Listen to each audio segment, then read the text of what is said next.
question that, I wanted to discuss a little bit more is about the potential of land and of the sea routes. And I think you already mentioned those in terms of how we can utilize that more for the green economy and for green energy in terms of the sea and the wind farms, and as well potential for the land in terms of digitalization going forward.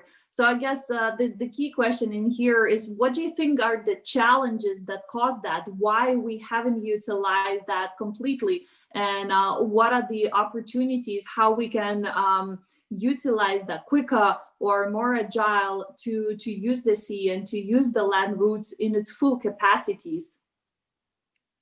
Yes, as I told, the challenges are today's situation. We cannot communicate with each other. The investors are scared, and we are all waiting for the pandemic to be away and to decrease. So the challenges, I would say, rather in external factors. The opportunities come from the development from the countries itself. Similar thing like with Czechoslovakia. Once 1930s, Czechoslovakia was one of the highest level developed countries in the world. After the communism experiment, it's below the middle of European Union, when European Union accepted our countries to be member. The same here, Estonia, Lithuania, Latvia, a part of empire that did not function and dysfunctional empire. Today, the opportunity lies that these countries come back to their normal point in the economic map, because the economic map of the world comes not from the last 100 years, but from the 1,000 years of investments and the mentality. And here the opportunity is that if you invest and if you come to Baltic or to Poland, you see the vibrant economy and modern society, and this is the opportunity. Yeah. Great. We have a question on the crowdcast from our listeners, and the question is, in your opinion, what is the key priorities for Baltic region development, and in which area should EU Baltic states cooperate with the non-EU Baltic states? Yeah, the priority, as I told, we can use the money from Green Deal. The priority is energy. A future of the world will consume, in future, the world will consume more energy than today. We cannot rely on the fossils, and we know even when we plan nuclear is the mid-term solution, is not good solution, is risky, and the future lies in renewable energy sources, renewable and clean and safe. So this is the area that I think this is the biggest potential of the region, because we are located in the geographic position where winds in the winter, fall time are blowing, and we don't use this potential. So why should we invest in faraway Morocco or Chile when we have here in the middle of Europe good possibility to extend our capacity in the wind energy? And the wind energy sector started in Denmark and later in Germany. Germany is an important producer of energy from wind. So this is the opportunity. I even am a little bit surprised that it's for the development in this sector is so slow. It will be quicker, I think, in the next decades. Yeah. Thank you very much. That's really great. And I think another important aspect, as you mentioned, was exactly the same that our previous speaker, Alexander, mentioned, was in terms of the mindset. That it's not only that we have an opportunity to use the sea and an opportunity to use the renewable energy. We see that there is challenges in the mindsets of the business and challenges in the mindsets of the economic growth in particular areas as well, and how long it actually takes to move towards that green approach and a green recovery mindset for the economy and for the business growth in order to deliver energy in that renewable approach and renewable sources as well. So what are the advice, I guess, that you can give in order how can we tackle this mindset problem, or how can we work to change that mindset in terms of the economy and business growth to move towards green approach and green renewable business models and green and renewable suppliers models as well? Um, the question is pretty complicated. I'm a diplomat and humble man here in Berlin working on the relations Poland-Germany. This question should be, but it should be put rather to the representatives from European Union institutions, because there is the plan of Green Deal. But my advice would be, don't be afraid, because sometimes I see a little bit of reluctance and companies here when I talk to them. Also politicians are a little bit reluctant and slow in decisions to go in this area. And don't be afraid, this part of Europe is forever in the West. I cannot imagine that anything will change in the next 100 of years, and the mentality of people is even more focused on the market than in the Western European Union countries. So my advice to the leaders and to those who have capital would be invest in our region, because this region is to compare to United States of America like Texas. In 18th century, nobody even dreamed that California would be and Texas highest growing parts of United States. And Rhode Island or other small states are important today, but the investors are in Arizona or in Texas. The same in European Union.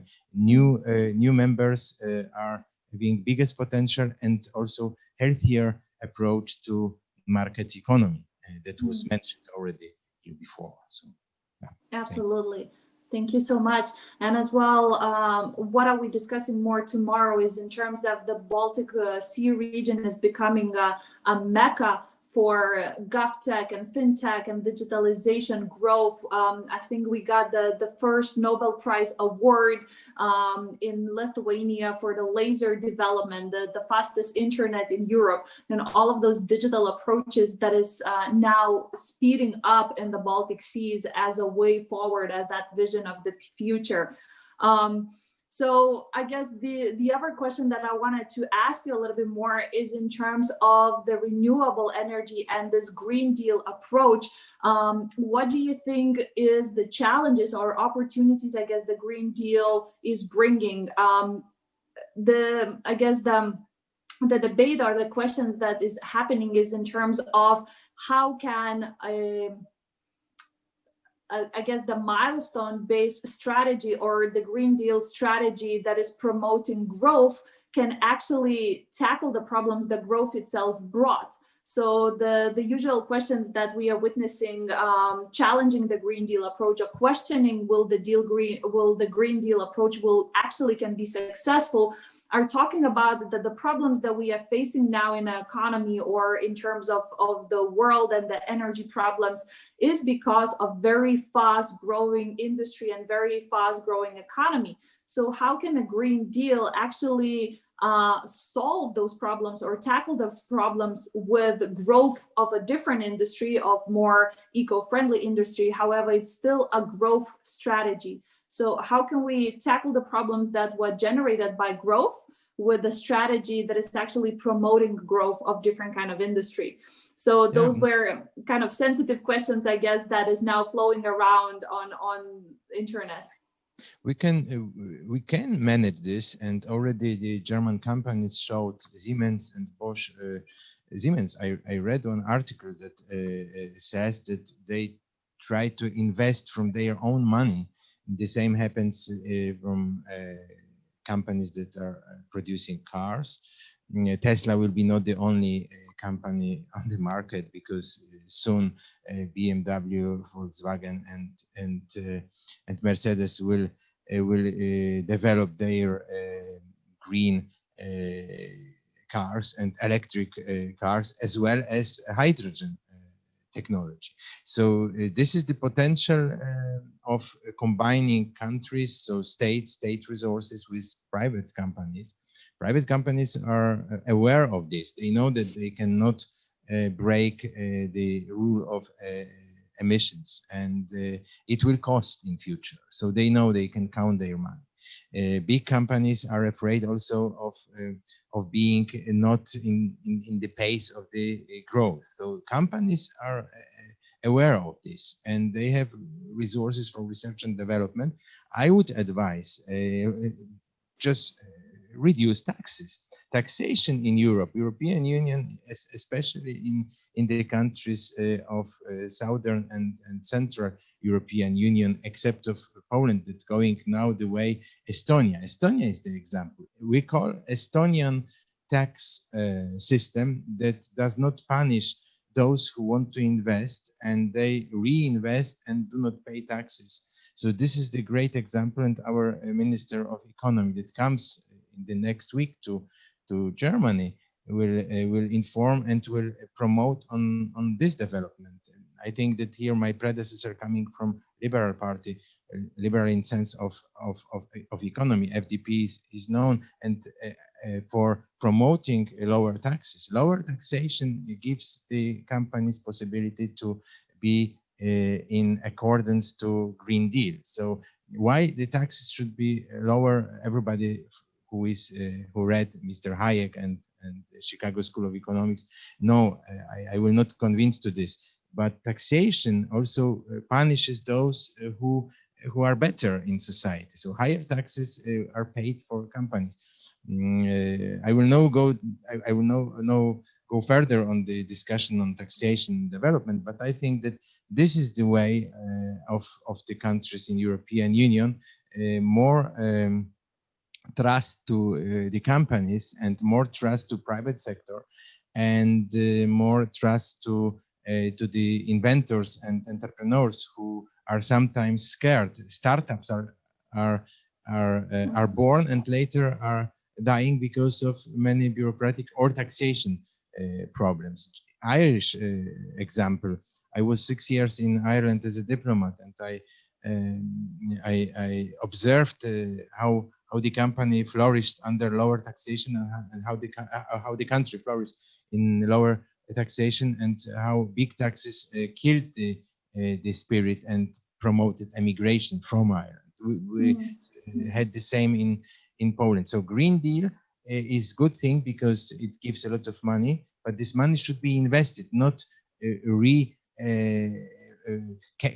not coming to the economy for higher taxes and landing back in the redistribution system and losing the distance to China. So this is complex question, complex discussion, and I think that rather positively, optimistically, I think this thing.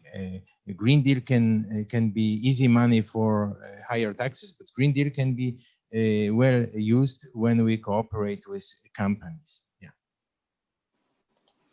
Thank you. Final question for you. You mentioned few very good topics. So one of them in terms of how we can actually promote that digitalization and promote the further development, but at the same time, how the entrepreneurs and small innovation companies are struggling with the long system, with the taxation system, with the bureaucratic system of the paperwork. So I guess the question is, how can we make that government system or more digitalized and more agile for the applications, for the decision making, for all of that process to get quicker? So it's almost how we can support the GovTech programs, the programs that are already starting to happen in Lithuania and in Poland, and I'm sure in Germany, to digitalize the government and to digitalize the governing bodies in terms of making a quicker decision, more agile decisions, more quicker money distribution, at the same time statistical analysis of the progress and all of the programs that are happening in terms of GovTech. So again, it touches several questions in terms of the mindset of changing the government into more GovTech, into more agile and quicker, but at the same time, how can that quickly be implemented to ease the application and to ease that quick innovation that we so hope with the EU Green Deal? Yeah, it is the final question. So again, I will finally stress the importance of innovations in this field coming from Estonia and other Baltic 3 countries. I can admit that we in Poland are not as strong in this digitalization. Especially, I am always struck by the successes of Estonians who are in e-government very far ahead. Probably they are number one. I'm also impressed by Estonians that on PISA study, this is the first European Union country in all segments, because when you take out Chinese, because they were some for last PISA study, you can look at this and then you can see that Estonia is the country number one. So you ask how can we combine, how can we promote the digitalization through education, and we can learn it from Estonia. We can learn it from our great neighbor in Baltic, and Baltic can be promoted in European Union as the place where prescription for medicines in Poland started. Now even older generation in Poland goes to pharmacy and shows iPhone. So it's sometimes funny because older generation over 80 never uses iPhone, so the grandchildren buy iPhones for grandpas just to have the prescription possible, and it makes system quicker. So in our countries, in Poland, in Estonia, in Lithuania, in Latvia, in Germany, it's being discussed now. So you ask how can we promote through education and through examples of in the countries that are already having this. Yeah. Mm. So thank you for all your questions. Thank you. Thank you very much. It's a pleasure of having you. And one more time, we had Dr. Jacek Rosa, who is the Chief Section Economy of the Embassy of the Republic of Poland in Germany.